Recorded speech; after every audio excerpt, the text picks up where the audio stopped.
So the Swifties are currently on the attack mode against one of the players on the Kansas City Chiefs. His name is Harrison Butker, and he recently gave the commencement speech for graduates at Benedictine College. For context, this is a Catholic liberal arts school. It's relatively small and quite conservative leaning. Understandable because these are religious students. A lot of his speech focused on those shared values that they have.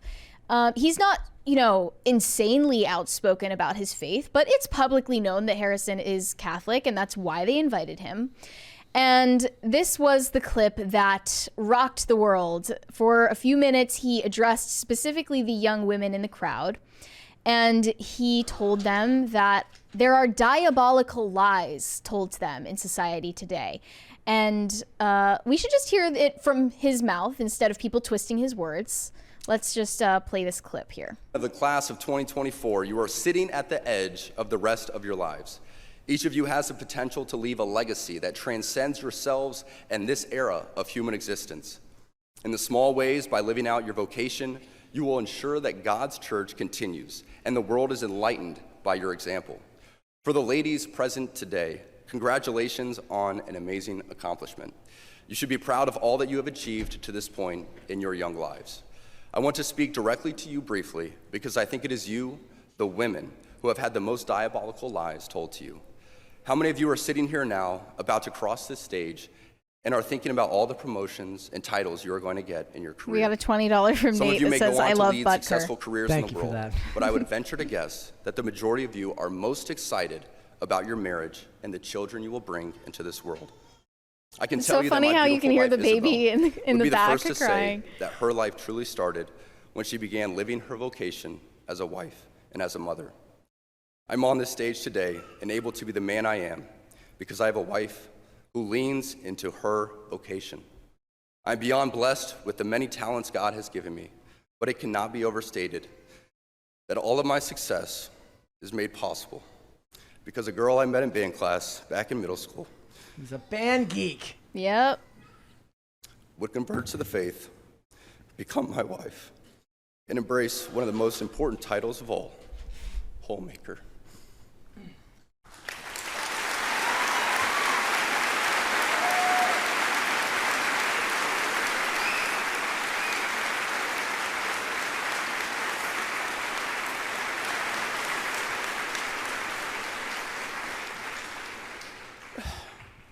She's the primary educator to our children. She's the one who ensures I never let football or my business become a distraction from that of a husband and father. She is the person that knows me best at my core, and it is through our marriage that, Lord willing, we will both attain salvation. I say all of this to you because I have seen it firsthand, how much happier someone can be when they disregard the outside noise and move closer and closer to God's will in their life. Isabel's dream of having a career might not have come true, but if you asked her today if she has any regrets on her decision, she would laugh out loud without hesitation and say, heck no. As a man who gets a lot of praise and has been given a platform to speak to audiences like this one today, I pray that I always use my voice for God and not for myself. Everything I am saying to you is not from a place of wisdom, but rather a place of experience. I am hopeful that these words will be seen as those from a man not much older than you, who feels it is imperative that this class, this generation, and this time in our society must stop pretending that the things we see around us are normal. And everybody on the internet's like, yeah, but have you tried polyamory? Exactly. So after this clip went massively viral, it obviously reached audiences for whom it was never intended, and they didn't receive the message as well as the women in that room. And I think it's important to understand the context. Having gone to a Catholic college that is quite similar to Benedictine College, I know that the young women in that room loved to hear someone vocalize that message specifically because they don't hear it ever. Really, you don't even hear it from the administrators of that college because that college needs your money to continue running. So you are a customer of that business, basically, and they don't want to say anything that deters you from, graduating there. that's their business model. And there's nothing, evil about that, but it's just the truth. And there were a lot of parts of like my college experience that just felt a little bit gaslighty. And that's why I kind of freaked out and left. But I just think that people don't understand the young women in that room obviously were like erupting in applause for what he said here. This is the internet's fault of bringing people into spaces that they don't actually not belong, but weren't intended to hear. Meaning that 20 years ago, 30 years ago, this speech would have been given, and these women would have told this speech, talked about this speech at parties with friends or at reunions, and it would have been a matter of discussion. But it wouldn't have been discussed with people that didn't share those values, and that's okay. But the problem is that people who hold a hyper-progressive worldview, which the world leans into now, don't realize that there are pockets of people still who don't necessarily fall into that belief system. And again, that's okay. The problem is one side wants to constantly encroach on those of others and tell them that what they're doing is wrong. Thank you, guys. This is the internet that's causing this. Like if I was this school, I wouldn't have posted it at all. I wouldn't have. Well, it's obviously good marketing for the school, so I think that's one of the reasons why it was posted. But, it's good that, ultimately, it's good that this message reached wider audiences, even if it's not received as well as it could have been from the people in the room. But in response, Chiefs kicker Harrison Butker is slammed for bigoted, misogynistic speech against working women and how men have been emasculated, and referring to Taylor Swift as, quote, his teammate's girlfriend. He also did say that as a man, it is your responsibility to take care of the family, and that ignoring your inherent masculinity is a danger. Yeah, I had some interesting conversations with people about this, and I was saying that typically if you say that men should be the breadwinner, you're not harassed and told that you're, what's the word for hating men? What's that one? Misandry. A misandrist. Misandrist. Yeah, you're not told that you're a misandrist if you say that men should be supporting their families and taking care of their families by being the breadwinner. You're only told that when you're only told that you're a misogynist when you say that women should be taking care of the home and taking care of their family with the, skills that are more traditionally feminine. And I think it's a shame that he was slammed for this. And I do think that it has something to do with this problem that we have where we don't want people to exist in ways that provide them happiness. We want people to exist in ways that indicate they are adhering to a certain ideology.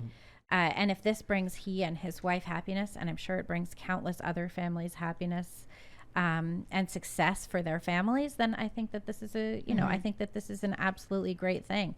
The issue that I end up with is that, not all men and women are suited to these roles, and they're not all capable of living them out. And that's when we run into divorces and trouble with, families, and the J-Lo problem where she's more interested in publicizing her romance than actually existing with the man that she loves. And that's, that's just really a shame. Yeah, but he's living this lifestyle that is now considered alternative instead of traditional, and people feel accused by it, which is by him just right? existing. They feel accused by him just existing. It's like when that's crazy. It's like the whole trans activist argument of women breastfeeding is somehow anti-trans and they shouldn't be doing it, or women being called mother is anti-trans. We have a $20 super chat from Shane H. Wilder. There are only 4 vocations for Catholics: marriage, religious life, priesthood, men only, and consecrated virgins, women only.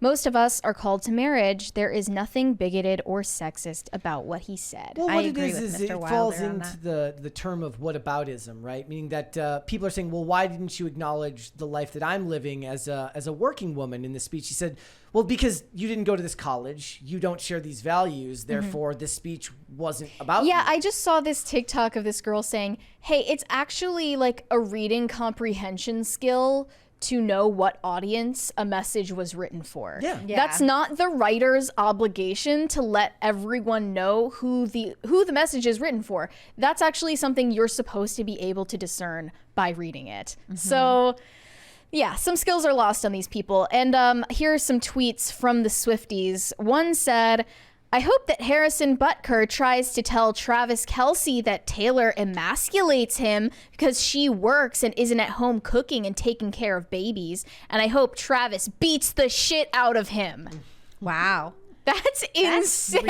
I love the Crazy. violent. I love the violent fantasies of people who get mad at this. There was another person who said there should be a bounty placed on his head on the field, saying that they should try to purposely injure him. Wow. Okay, That but is there are nuts. also That's like like that other person that you Yeah. were calling the assassination person. Swifties are rallying to get Harrison Butker kicked out of the NFL, have him lose his Yeah, job. there was a whole petition for that, and the NFL had like a negative statement against Butker.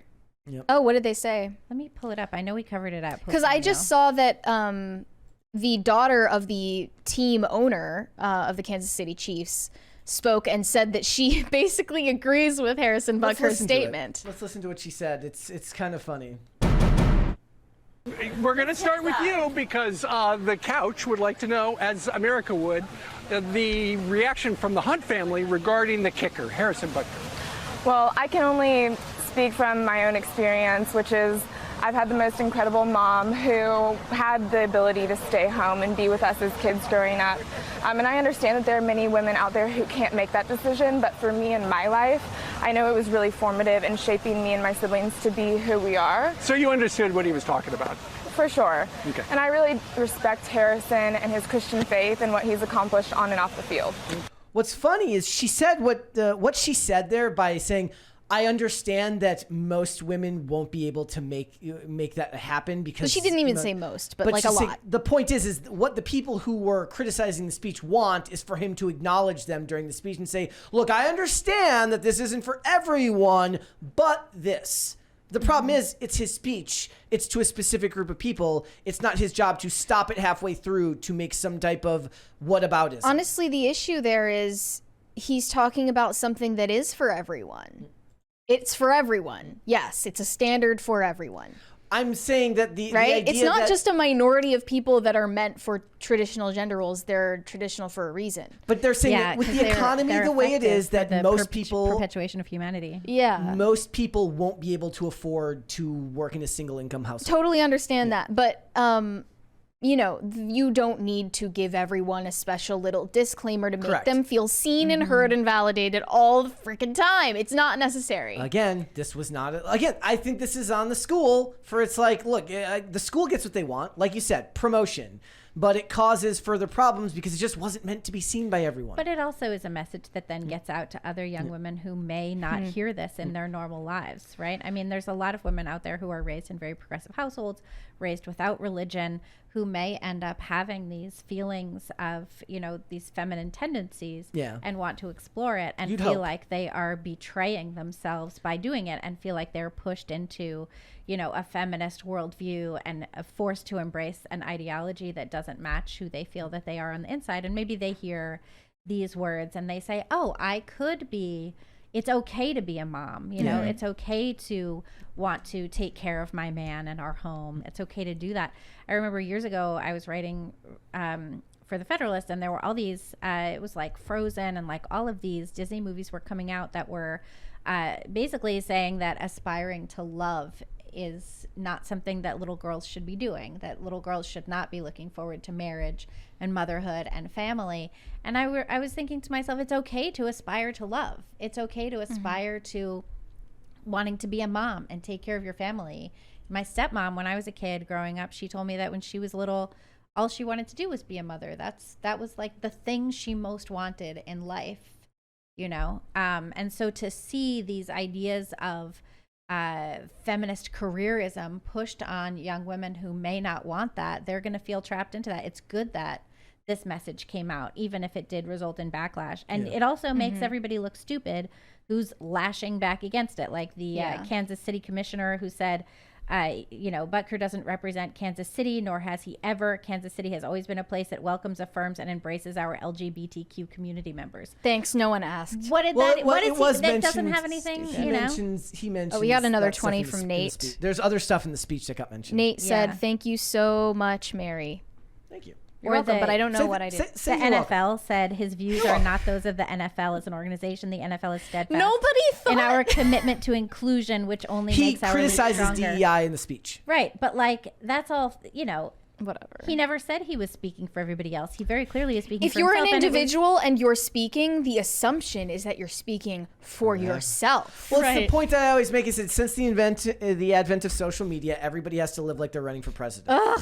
So and annoying. everybody has to exist as though they are representing everything that they are affiliated with whenever they speak. Like this nurse in Canada, Amy Ham, she's been up on charges from the British Columbia College of Nurses and Midwives because she would put up a billboard that said, "I heart J.K. Rowling." And there were all of these anonymous complaints, just like were filed at Jordan Peterson, saying that she's transphobic. And so the college brought her up on charges. She's like, hey, disciplinary hearings. I just love Harry Potter. Right. What is this about? Right. There was also they brought her up on disciplinary charges, saying that she was speaking in her capacity as a nurse and therefore created a transphobic atmosphere when she was at her job. And she was Amazing. like, "No, I'm an advocate for women's rights." There was also some soft doxing from the Kansas City X account. I wouldn't call it doxing at all. But it says, so he was roasted by the Kansas City Twitter account. It says, just a reminder that Harrison Butker lives in the city of Lee's Summit. They're like, look, we're not affiliated with him. Whatever. So But the beyond Missouri Attorney General said that he was going to investigate that. This is an interesting tidbit here, though. Rachel McAdams recently said that motherhood is the greatest thing that's ever happened to me, hands down. Your life isn't your own anymore, but I had 39 years of me. I was sick of me. I was so happy to put the focus on some other person. I like the idea that somebody's like, look, I'm sick of focusing on me. Like, I've been doing it forever. You It's don't time to hear that a focus on lot. some-" That's a great She said, sentiment. I waited a long time for motherhood. I'm having more fun being a mom than I've ever had. Everything about it is interesting and exciting to me. Even the tough days, there's something delightful about them. There's also this from Whoopi Goldberg, who defended Harrison Butker, oddly enough. On The View? On The View, yep. Let's hear it. Released a statement that he gave this speech in his personal capacity, and the NFL does not share his views. So, listen, I like when people say what they need to say. He's at a Catholic college. Yeah. He's a staunch Catholic. These are his beliefs, and he's welcome to them. I don't have to believe him. Right. I don't have to accept them. The ladies that were sitting in that audience do not have to accept them. The same way we want respect when Colin Kaepernick takes a knee. Right. We want to give respect to people whose ideas are different from ours, because the man who says he wants to be president, you know who? Yeah. He says the way to act is to take away people's right to say how they feel. You gotta ruin it like that. Had to ruin it at You the end. ruined it, doing Whoopi. so great. And She you can was doing hear so the well. audience actively like hemming and hawing about it. They weren't even slow clapping. They were like, ooh, ooh. Like they couldn't decide if they wanted to agree with her or There's a not. really funny thing where Whoopi Goldberg says, like, I was really addicted to Coke in the 80s. I'm like, that's awesome. Good for you. And everyone slow claps. No, but there was some more like insane Swiftie takes. Another one said, Harrison Butker is a sexist, homophobic loser. Hope he misses every field goal this year. Another one, sounds to me like Harrison Butker is insecure in his masculinity. In the chat, somebody says the difference is Kaepernick was at work. So like when Colin Kaepernick He's on the field. He's representing the team. He's wearing the team and he jersey. also was doing documentaries saying that his workplace was the same as being enslaved. And so that's kind of did a you see little the different. comic book? The comic Yeah, book? Yeah. yeah. It's bad. And he's like talking shit about his own parents. Mm-hmm. Yeah. But overall, stan Harrison Butker. There you go. His jersey sales are going to skyrocket. They already He's did. winning. They already have skyrocketed. So, thanks for watching. Listen to full episodes of Pop Culture Crisis on Spotify. Keep up with us on social media and make sure you subscribe and ring that bell so you never miss the show. Bye, guys.